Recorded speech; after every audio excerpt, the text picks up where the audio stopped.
శ్రీకాకుళం జిల్లాలో వైకుంఠ ఏకాదశి సందర్భంగా జరిగిన విషాద ఘటన కలకలం రేపింది. కాశీబుగ్గ వెంకటేశ్వర స్వామి ఆలయంలో జరిగిన తొక్కిసలాటలో 9 మంది భక్తులు మృతి చెందారు. ఈ ఘటనపై పోలీసులు కేసు నమోదు చేశారు. ఆలయ నిర్మాణకర్త ముకుంద పండుపై కేసు నమోదు చేసి ఆయనను స్వగృహంలో హౌస్ అరెస్టులో ఉంచినట్లు సమాచారం.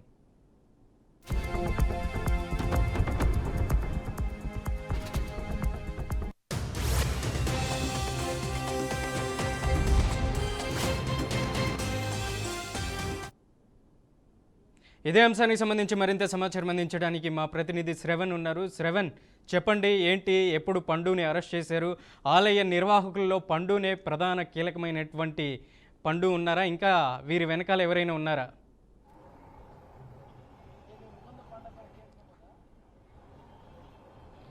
Thank you Manoj. శ్రీకాకుళం జిల్లాలో వైకుంఠ ఏకాదశి విషాదాన్ని మిగిల్చిందని చెప్పొచ్చు. అయితే ప్రధానంగా కాశీబుగ్గలో ముకుంద పాండా అనే వ్యక్తి పెద్ద ఎత్తున కూడా దాదాపుగా 11 ఎకరాల్లో వెంకటేశ్వర స్వామి ఆలయాన్ని నిర్మాణం చేయడం జరిగింది. అయితే వైకుంఠ ఏకాదశి నాడైతే మాత్రం ఈ ఆలయానికి పెద్ద ఎత్తున భక్తులు వచ్చినటువంటి పరిస్థితుల నేపథ్యంలో తొక్కిసలాట ఘటన జరిగి ఈ ఘటనలో దాదాపుగా కూడా 8 మంది మహిళలతో పాటు ఒక విద్యార్థి కూడా మృతి చెందినటువంటి పరిస్థితి ఉంది. అయితే ప్రస్తుతం మనం ఆలయ ప్రాంగణం వద్ద ఉన్నాం. మనం చూడొచ్చు, ఈ ఆలయ ప్రాంగణంలోనే పెద్ద ఎత్తున కూడా భక్తులంతా కూడా ఒకేసారి వచ్చినటువంటి పరిస్థితుల నేపథ్యంలో పెద్ద ఎత్తున కూడా తొక్కిసలాట జరిగినటువంటి ఘటనలో దాదాపుగా 9 మంది మృత్యువాత చెందినటువంటి పరిస్థితి ఉంది. అయితే ఈ ఘటనపై ఇప్పటికే ఏపీ ప్రభుత్వం కూడా చాలా సీరియస్ గా తీసుకున్నటువంటి పరిస్థితి ఉంది. ఒక పక్క మృతుల కుటుంబాలకి మృతదేహాలను అందించడం కూడా పూర్తయింది. అలాగే క్షతగాత్రులు ఎవరైతే ఉన్నారో వాళ్ళందరికీ కూడా మెరుగైన వైద్యం అందించే విధిగా అయితే మాత్రం రాష్ట్ర ప్రభుత్వం అన్ని రకాల చర్యలు కూడా తీసుకున్నటువంటి పరిస్థితి కూడా ఉంది. అయితే ప్రధానంగా ఈ ఘటనకి కారణమైనటువంటి ఎవరైతే ఆలయ నిర్మాణకర్త ఉన్నారో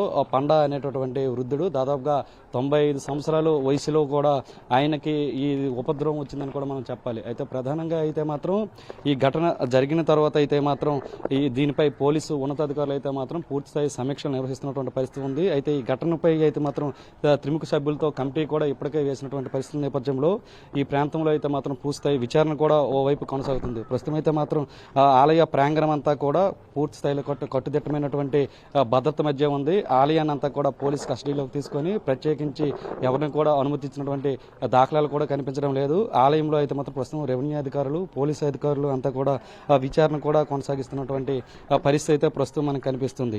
అయితే ప్రస్తుతానికైతే మాత్రం ఇటుపక్క వైసీపీ నేతలు, అటుపక్క టీడీపీ నేతలు ఎవరైతే బాధిత కుటుంబాలు ఉన్నాయో వాళ్ళందరినీ కూడా పరామర్శలు చేస్తున్నటువంటి పరిస్థితి కూడా ఉంది. అయితే ప్రధానంగా ఇప్పటికే పలాస ఆసుపత్రిలో అయితే మాత్రం దాదాపుగా 12 మంది వరకు క్షతగాతులకి వైద్య సేవలు అయితే మాత్రం అందిస్తున్నటువంటి పరిస్థితి ఉంది. అయితే ముగ్గురు తాలూకా పరిస్థితి అయితే విషంగా ఉన్నటువంటి పరిస్థితుల నేపథ్యంలో శ్రీకాకుళం జెమ్స్ ఆసుపత్రికి తరలించి వైద్య చికిత్సలు అందిస్తున్నటువంటి పరిస్థితి అయితే ఉంది.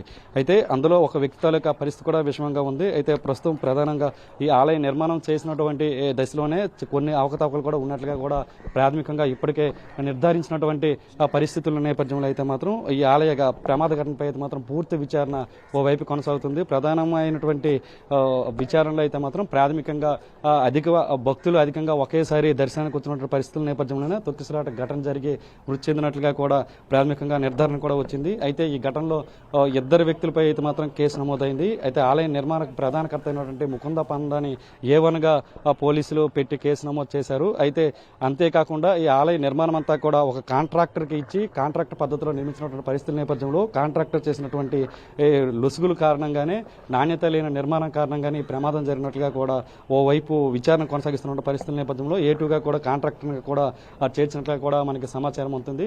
అయితే ఈ ఘటన ఒక్కసారిగా కూడా శ్రీకాకుళం జిల్లాతో పాటు ఆంధ్రప్రదేశ్ రాష్ట్ర వ్యాప్తంగా కూడా పెద్ద ఎత్తున కూడా చర్చనీయాంశంగా మారింది.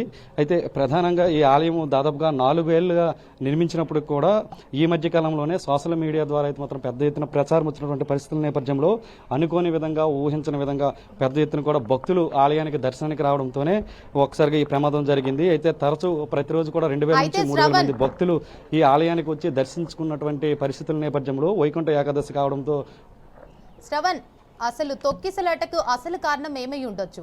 అంటే భక్తుల సంఖ్య ఎక్కువగా ఉండటమేనా కారణం, లేక భద్రతా లోపాల వలన ఏమై ఉండొచ్చు?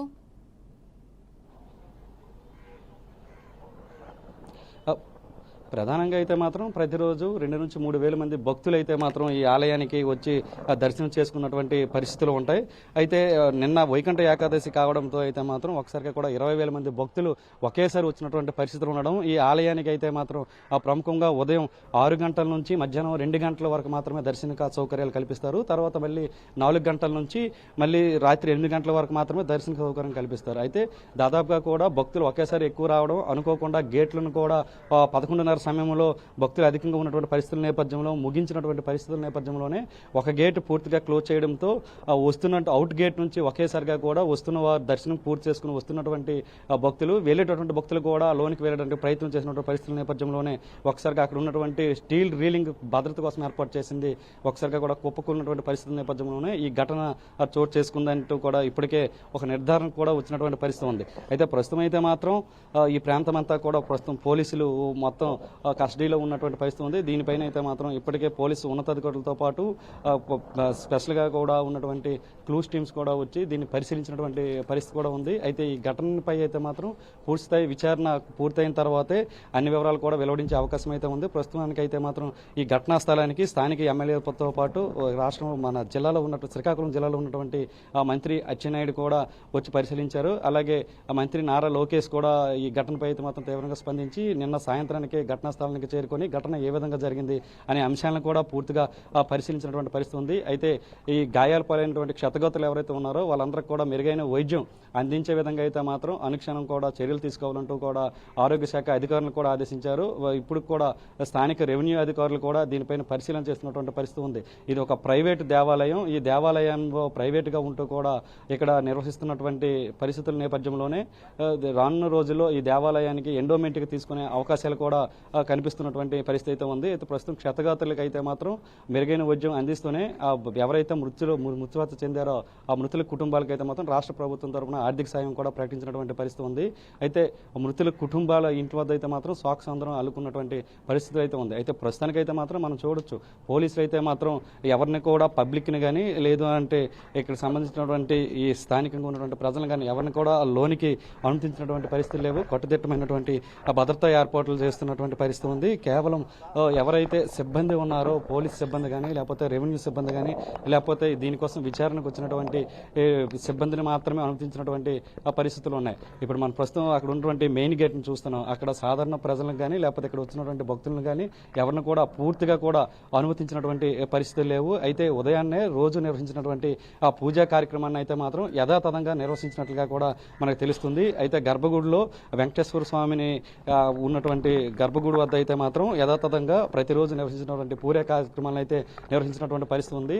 అయితే ఈ ఆలయం నిర్మాణం చేసినటువంటి ముకుంద పండ అనేటటువంటి 90 ఏళ్ల వృద్ధుడిని అయితే మాత్రం ప్రస్తుతం పోలీసులు అయితే మాత్రం హౌస్ అరెస్ట్ చేసి పోలీసులు ఆధీనంలోనే ఉన్నటువంటి పరిస్థితి ఉంది. అయితే దీని మీద పూర్తిస్థాయి విచారణ జరిగిన తర్వాతే దీని మీద ఎటువంటి నిర్ణయాలు తీసుకుంటారనేది కూడా మనకు తెలుస్తుందని చెప్పవచ్చు.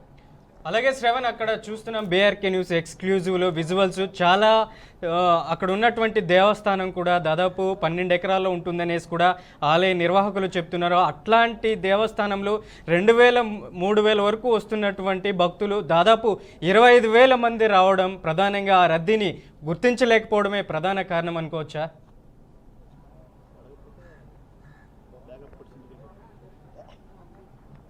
ప్రధానంగా అయితే మాత్రం దాదాపుగా కూడా ఈ ఆలయానికి ప్రతిరోజు కూడా 2 నుంచి 3 వేల మంది భక్తులు మాత్రమే వస్తూ దర్శనం చేసుకుని వెళ్తున్నటువంటి పరిస్థితులు ఉంటాయి. ఆ 2-3 వేల మందికి తగ్గట్టుగానే ఇక్కడ ఏర్పాట్లన్నీ కూడా చేయడం జరిగింది. అయితే ఈ 2-3 వేల మందికి వచ్చినటువంటి భక్తులకి ఎటువంటి అంతరాయం కానీ ఎటువంటి ఇబ్బందులు కానీ కలగకుండా అయితే మాత్రం ఇక్కడ ఏర్పాట్లు చేస్తూ నిత్యం కూడా ఇక్కడ కొనసాగుతున్నటువంటి పరిస్థితుల నేపథ్యంలో ఈ మధ్య కాలంలోనే పెద్ద ఎత్తున కూడా ఈ దేవాలయానికి పబ్లిక్లో కూడా అవేర్నెస్ తీసుకొచ్చినటువంటి యూట్యూబ్ ఛానల్స్ కానీ లేకపోతే సోషల్ మీడియాలో కానీ పెద్ద ఎత్తున ప్రచారం లభించినటువంటి పరిస్థితులు, మరోవైపు కూడా ఫ్రీ బస్సు సదుపాయం అధికంగా ఉన్నటువంటి పరిస్థితుల నేపథ్యంలో అయితే మాత్రం మహిళలు పెద్ద ఎత్తున కూడా ఈ ఆలయానికి వచ్చి వెంకటేశ్వర స్వామిని దర్శించుకోవాలి అనే తపనతో అయితే మాత్రం పెద్ద ఎత్తున కూడా ఈ ఆలయానికి వచ్చినట్లుగా కూడా తెలుస్తుంది. అయితే ప్రధానంగా అయితే మాత్రం మహిళలే దాదాపుగా కూడా 20,000 మంది భక్తులు ఈ ఆలయానికి వచ్చి దర్శించుకున్నటువంటి పరిస్థితి ఉంది. అయితే ఉదయం 6 గంటల నుంచి మధ్యాహ్నం ఘటన జరిగినటువంటి 11 గంటలన్నర సమయం వరకు కూడా దాదాపుగా 20,000 మంది భక్తులు దర్శనం పూర్తి చేసుకున్నారు. అయితే మరో 15,000 మంది భక్తులు దర్శనం కోసం వేచి చూస్తున్నటువంటి పరిస్థితుల నేపథ్యంలోనే మరో అరగంటలో ఆలయాన్ని మూసేస్తారు అని తెలిసి ఒక్కసారిగా కూడా లోనికి వెళ్లే ప్రయత్నం చేసినటువంటి పరిస్థితుల నేపథ్యంలోనే ఈ ఘటన చోటు చేసుకుందంటూ కూడా మనకు తెలుస్తుంది మనోజ్. శ్రవణ్, అలాగే అయితే ఘటన సమయంలో ఆలయంలో సిబ్బంది లేదా వాలంటీర్లు ఉన్నారంటారా? అలాగే బాధిత కుటుంబాలకు ప్రభుత్వం ఏమైనా సహాయం ప్రకటించిందంటారా? అయితే మాత్రం ప్రస్తుతం అయితే మాత్రం మనం ఆలయం వద్దే ఉన్నాం. ప్రధానంగా అయితే మాత్రం ఈ ఆలయాన్ని మనం చూసుకున్నట్లయితే మాత్రం గత 4 ఏళ్లుగా ఈ ఆలయం నిర్మాణం చేశారు. అయితే ఇప్పుడు కూడా ఓవైపు నిర్మాణం కొనసాగుతూనే ఉంది. ఒకవైపు నిర్మాణం కొనసాగుతూనే ఉండగానే భక్తుల తాకిడి కూడా ఈ ఆలయానికి ఎక్కువైనటువంటి పరిస్థితి ఉంది. అయితే దీన్ని కంట్రోల్ చేయడానికి అయితే మాత్రం ఆలయంకి చెందినటువంటి ఆలయ నిర్మాణకర్త ఎటువంటి చర్యలు కూడా తీసుకోలేదని చెప్పాలి. ప్రధానంగా ఈ ఆలయ నిర్మాణ సమయంలో ఆలయ నిర్మాణకర్త ఎవరైతే ఉన్నారో ఆయన కూడా ఒక అంచనాలు కూడా వేయలేదు అంటూ చెప్తున్నటువంటి పరిస్థితుల నేపథ్యంలోనే ఈ ఘటన చోటు చేసుకుంది. ప్రధానంగా ఆయన ఏమాత్రం కూడా అంచనా వేసి ఇంతమంది సుమారు ఈ వైకుంఠ ఏకాదశి నాడు 20,000 నుంచి 30,000 మంది భక్తులు కనీసం ఆలయానికి వచ్చి దర్శించుకుంటారని కనీసం అంచనా వేసి పోలీస్ శాఖ వారికైనా సెక్యూరిటీ కోసం ఒక విజ్ఞప్తిని కూడా పెట్టుకున్నట్టున్నా సరే ఇలాంటి పరిస్థితి ఉండేది కాదంటూ కూడా స్థానికులు చెప్తున్నటువంటి పరిస్థితి ఉంది. కనీస భద్రత లేనటువంటి పరిస్థితి ఉంది. అయితే ఆలయంలో ఉన్నటువంటి కమిటీ ఏదైతే ఉందో ఆలయ కమిటీ కూడా భద్రతా చర్యలు తీసుకోవడంలో కూడా పూర్తిగా కూడా జాప్యం వహించింది. ఏమాత్రం కూడా భద్రతా చర్యలు తీసుకోలేదు. అయితే ఆలయ కమిటీ కూడా భద్రతా చర్యలు తీసుకోలేదు. స్థానికంగా ఉన్నటువంటి పోలీస్ శాఖ వారు కూడా భద్రతా చర్యలపై దృష్టి పెట్టలేదు. అసలే కార్తీక మాసం సమయము అలాగే వైకుంఠ ఏకాదశి సమయంలో అన్ని దేవాలయాల్లో కూడా పెద్ద ఎత్తున కూడా భక్తులు వెళ్లి వస్తున్నటువంటి పరిస్థితుల నేపథ్యంలో భద్రతా చర్యలు మినిమం పోలీసులు తీసుకోవాల్సిన ఉన్నప్పుడు కూడా పోలీస్ యంత్రాంగం కూడా భద్రతా చర్యల విషయంలో అయితే మాత్రం గాలికి వదిలేసింది. ప్రధానంగా ఈ ఆలయం నిర్మాణం అయినప్పటి నుంచి కూడా ఈ నేటి వరకు కూడా ఈ ఆలయంలో భద్రత ఏ విధంగా ఉంది, అసలు భక్తులు ఎంతమంది వస్తున్నారు అనే కనీసం డేటా కూడా పోలీస్ శాఖ వద్ద లేనటువంటి పరిస్థితి ఉంది. అంటే ఈ ఆలయంపై పోలీస్ శాఖ ఎటువంటి దృష్టి పెట్టింది అనేది కూడా చాలా క్లియర్గా అర్థమవుతుంది. స్థానికంగా ఉన్నటువంటి పోలీస్ శాఖ కూడా మినిమం ఒక 2-3 పోలీసులను కానీ ఈ సమయంలో పెట్టినట్టున్నా సరే భక్తులందరినీ కంట్రోల్ చేసి ఈ ప్రమాదం జరగకుండా ఉండేదంటూ కూడా స్థానికులు చెప్తున్నటువంటి పరిస్థితి ఉంది. అయితే ప్రధానంగా పోలీస్ శాఖ వైఫల్యము అలాగే స్థానికంగా ఉన్నటువంటి అధికార పార్టీ నేతలు సైతం ఈ గుడికి వచ్చి దర్శించుకున్నటువంటి పరిస్థితులే ఉంటాయి తప్ప ఏ రోజు కూడా ఈ గుడిలో ఏ విధంగా ఉంది అనే విషయాలను కూడా వాళ్ళు తెలుసుకునే ప్రయత్నం చేయలేదు. ఇటుపక్క అధికార పార్టీ నాయకులు, ఇటుపక్క పోలీస్ శాఖ ఈ రెండుకు సంబంధించినటువంటి వైఫల్యాలే ప్రధానంగా కూడా ఈ ఘటనకి కారణంగా తెలుస్తుంది. అయితే మన ప్రస్తుతం విజువల్స్ లో కూడా చూడొచ్చు. పోలీసు ఉన్నతాధికారులు కూడా ఆ లోనికి వెళ్లి విచారణ జరిపి బయటకు వస్తున్నటువంటి దృశ్యాలను కూడా మనం చూస్తాను. అయితే ఈ విచారణ పూర్తిగా చేసిన తర్వాత మాత్రమే దీనికి సంబంధించి పూర్తి అరెస్టులు ఉంటాయంటూ కూడా చెప్తున్నటువంటి పరిస్థితి ఉంది. అయితే ప్రస్తుతం స్థానికంగా ఉన్నటువంటి ఎంఆర్ఓ గారిని కూడా మనం చూడొచ్చు. ఆ ఎంఆర్ఓ గారు కూడా వచ్చి ఈ ఘటనని పరిశీలించి దీని మీద ఒక స్పష్టమైనటువంటి నివేదికను కూడా తయారు చేసినటువంటి పరిస్థితి కూడా ఉంది. అయితే ఈ ఘటన జరిగిన తర్వాత 9 మంది కూడా మరణించినటువంటి పరిస్థితుల నేపథ్యంలో ప్రభుత్వం అయితే మాత్రం వాళ్ళ కుటుంబాలకి పూర్తి స్థాయి అండదండలు ఇచ్చినటువంటి పరిస్థితి ఉంది. అయితే మృతుల కుటుంబానికి 15 లక్షల రూపాయలు రాష్ట్ర ప్రభుత్వం తరపున అలాగే కేంద్ర ప్రభుత్వం తరపున 2 లక్షల రూపాయలు కూడా ఇప్పటికే ప్రకటించినట్టు ఉంది. అయితే క్షతగాత్రులు ఎవరైతే ఉన్నారో 15 మంది, ఆ 15 మందికి కూడా మేజర్ గా దెబ్బలు తగినటువంటి ఎవరైతే క్షతగాత్రులు ఉన్నారో వాళ్ళందరికీ కూడా 3 లక్షల రూపాయలు కూడా ప్రకటించారు. అయితే నార్మల్ గా చిన్న దెబ్బలు తగులుతూ ఇప్పుడు చికిత్స పొందుతున్న వారి అందరికి కూడా 50,000 రూపాయలు ప్రకటించడం జరిగింది. అలాగే మృతుల కుటుంబాలకి తక్షణ సహాయం కింద అయితే మాత్రం 15,000 రూపాయలు కూడా ప్రకటించినటువంటి పరిస్థితి ఉంది. అయితే ఆలయ ప్రాంగణంలోనికి అయితే మాత్రం పోలీసు వారు ఎవరిని కూడా అనుమతించినటువంటి పరిస్థితి లేదు. దీని మీద పూర్తి దర్యాప్తు చేసినంత వరకు కూడా ఆలయంలోకి భక్తులను అయితే మాత్రం ఎవరిని విడిచిపెట్టే. అయితే శ్రవణ్, మనం చూసుకున్నట్టయితే పోలీసులు కేసు నమోదు చేసినట్లయితే తెలుస్తుంది. సో ఏ సెక్షన్ల కింద కేసులు నమోదు చేశారంటారు?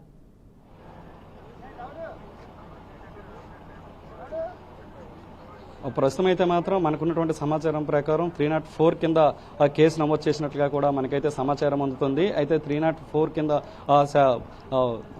ప్రధానంగా అయితే మాత్రం ఎవరైతే ఈ ఆలయ నిర్మాణం చేశారో ఈ ఆలయం నిర్మాణం చేసినటువంటి వ్యక్తి మీద అయితే మాత్రం 304 కింద అయితే మాత్రం కేసు నమోదు చేశారు. అలాగే కాంట్రాక్టర్ పైన కూడా A2గా పెట్టి ఈ ఎఫ్ఐఆర్ని అయితే వేయడం జరిగింది. 304తో పాటు రెడ్ విత్ 32 సెక్షన్ల కింద అయితే మాత్రం కేసు నమోదు చేసి లోతైన దర్యాప్తు కూడా పోలీస్ శాఖ చేస్తున్న చేస్తున్నటువంటి పరిస్థితి అయితే మాత్రం మనకి కనిపిస్తుంది. అయితే దీని మీద లోతైన విచారణ చేసిన అనంతరమే మరికొన్ని ఈ ఘటనకు సంబంధించినటువంటి అంశాలను కూడా వెలువరించే అవకాశం అయితే ఉంది. అయితే పోలీసు ఉన్నతాధికారులు అందరూ కూడా వచ్చి ఈ ఘటనని చూస్తున్నటువంటి పరిస్థితి ఉంది. అయితే తాజాగా స్థానిక ఎమ్మెల్యేతో పాటు దేవాదాయ శాఖ మంత్రి కూడా ఘటనా స్థలానికి వచ్చి ఈ ఘటన ఏ విధంగా జరిగిందనే అంశాలపైన కూడా పూర్తిస్థాయిలో ఆరా తీశారు. అయితే ఆయన కూడా ఈ ఘటనను చూసి ఈ గుడి తాలూకా నిర్మాణాన్ని చూసి ఒక దిగ్భ్రాంతికి గురైనటువంటి పరిస్థితి ఉంది. అయితే భద్రతలో భక్తులు వచ్చినటువంటి పరిస్థితుల నేపథ్యంలో వాళ్ళ భద్రత కోసం తీసుకోవాల్సిన ఆ చర్యలు అయితే మాత్రం పూర్తి స్థాయిలో కూడా ఏమాత్రం కూడా లేనటువంటి ఆ పరిస్థితిని చూసి కేవలం ఇక్కడ ఉన్నటువంటి పరిస్థితులన్నీ కూడా ఆయన క్షుణ్ణంగా గమనించినటువంటి పరిస్థితి కూడా ఉంది. ఈ పరిస్థితుల నేపథ్యంలో స్థానిక పోలీసులపై అయితే మాత్రం ఆయన మండిపడినటువంటి పరిస్థితి కూడా కనిపిస్తుంది. అలాగే శ్రవణ్, ప్రధానంగా చూసుకుంటే ఏపీ ప్రభుత్వం కూడా ఈ ఘటనపై సీఎం చంద్రబాబు కూడా విచారణకు ఆదేశించారు. అలాగే అక్కడ ఉన్నటువంటి ఆలయ నిర్వాహకులు పండాను కూడా హౌస్ అరెస్ట్ చేశారు. ప్రధానంగా అక్కడ జరిగేటువంటి విచారణలో ఏ విషయాలు వెలుగులోకి వచ్చే అవకాశం ఉందంటారు?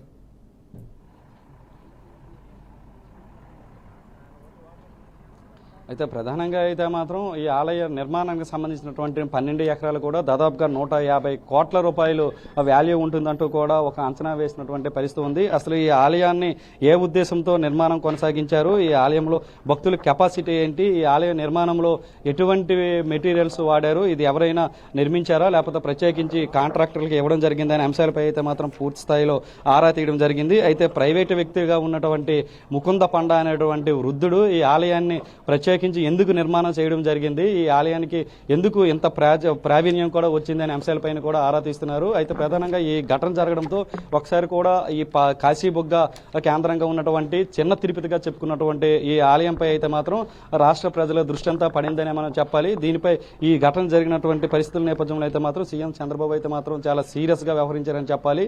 అయితే ప్రధానంగా అయితే మాత్రం ఈ ఆలయ నిర్మాణం వెనకాల ఏమైనా కుట్ర కోణం దాగి ఉందా లేకపోతే ఈ ప్రమాదానికి గల కారణాలపై అయితే మాత్రం పూర్తిస్థాయి నివేదికలు రావాలంటూ కూడా ఇప్పటికే చంద్రబాబు ఆదేశాలు జారీ చేసినటువంటి పరిస్థితుల నేపథ్యంలో అయితే మాత్రం పూర్తిస్థాయిలో అధికార యంత్రాంగం అంతా కూడా ఈ ఆలయ నిర్మాణం పైన కసరత్తు అయితే కొనసాగిస్తున్నటువంటి పరిస్థితి ఉంది. ప్రస్తుతం ఆలయ నిర్మాణకర్త అయినటువంటి ముకుంద పండని అయితే మాత్రం ఇప్పటికే విచారించినటువంటి పరిస్థితి కూడా ఉంది. ఆ విచారణలో అయితే మాత్రం ఆయన తన సొంత ఆస్తిలోనే దాదాపుగా 12 ఎకరాల్లో 20 కోట్ల రూపాయలు ఖర్చు పెట్టి ఈ ఆలయాన్ని నిర్మించినట్టుగా కూడా ఆయన చెప్పినటువంటి పరిస్థితుల నేపథ్యంలో అయితే మాత్రం ఈ విచారణ మరికొంత ముందుకు వెళ్తున్నటువంటి పరిస్థితి ఉంది. అయితే విచారణకు కూడా పూర్తి స్థాయిలో ఆయన సహకరిస్తున్నటువంటి పరిస్థితి ఉంది. అయితే ఒక వయసు దృష్టి ఆయనకి దాదాపుగా 95 ఏళ్ళలో వయసు ఉన్నటువంటి పరిస్థితి కూడా ఉంది. అయితే ఈ వయసులో కూడా ఆయన ఆ విచారణకు పూర్తి స్థాయిలో సహకరిస్తారని చెప్పడంతో అయితే మాత్రం పూర్తి స్థాయిలో ఈ ఆలయ నిర్మాణంపై అయితే మాత్రం పోలీస్ యంత్రాంగం అంతా కూడా దృష్టి పెట్టినటువంటి పరిస్థితి ఉంది. జిల్లా కలెక్టర్ కూడా ఇప్పటికే పలు దఫాలు ఆలయ ఘటనా ప్రాంతానికి వచ్చి ప్రమాద ఘటనపై అయితే మాత్రం ఎప్పటికప్పుడు ఆరా తీస్తున్నటువంటి పరిస్థితి ఉంది. జిల్లాకు చెందినటువంటి ఎస్పీ కూడా అనేక సార్లు ఇక్కడికి రావడం జరిగింది. వచ్చి ఆలయ ఘటనా ప్రదేశాన్ని క్షుణ్ణంగా పరిశీలించినటువంటి పరిస్థితి ఉంది. అయితే ప్రధానంగా అయితే మాత్రం తోకిసలాటకి కారణమైతే మాత్రం ఆలయం నిర్ణయించినటువంటి ఆ సమయాలే ప్రధాన కారణంగా తెలుస్తుంది. అయితే 6 నుంచి 12 గంటల వరకు మాత్రమే ఒక నిర్ణీత సమయాన్ని పెట్టుకొని ఇదంతా కూడా చేసినటువంటి పరిస్థితుల నేపథ్యంలో అయితే మాత్రం సమయం 12 గంటలకి గేట్లు మూసేస్తారు అని ఒక ప్రకటన ఆలయ కమిటీ వాళ్ళు విడుదల చేసినటువంటి పరిస్థితుల నేపథ్యంలోనే ఒక్కసారికి కూడా తొక్కిసలాట జరిగి ఇంత పెద్ద ప్రమాదం కూడా చోటు చేసుకున్నట్లుగా కూడా మనకి కనిపిస్తుంది. అయితే భవిష్యత్తులో ఇలాంటి ఘటనలు జరగకుండా ఎలాంటి చర్యలు తీసుకుంటున్నారు అధికారులు?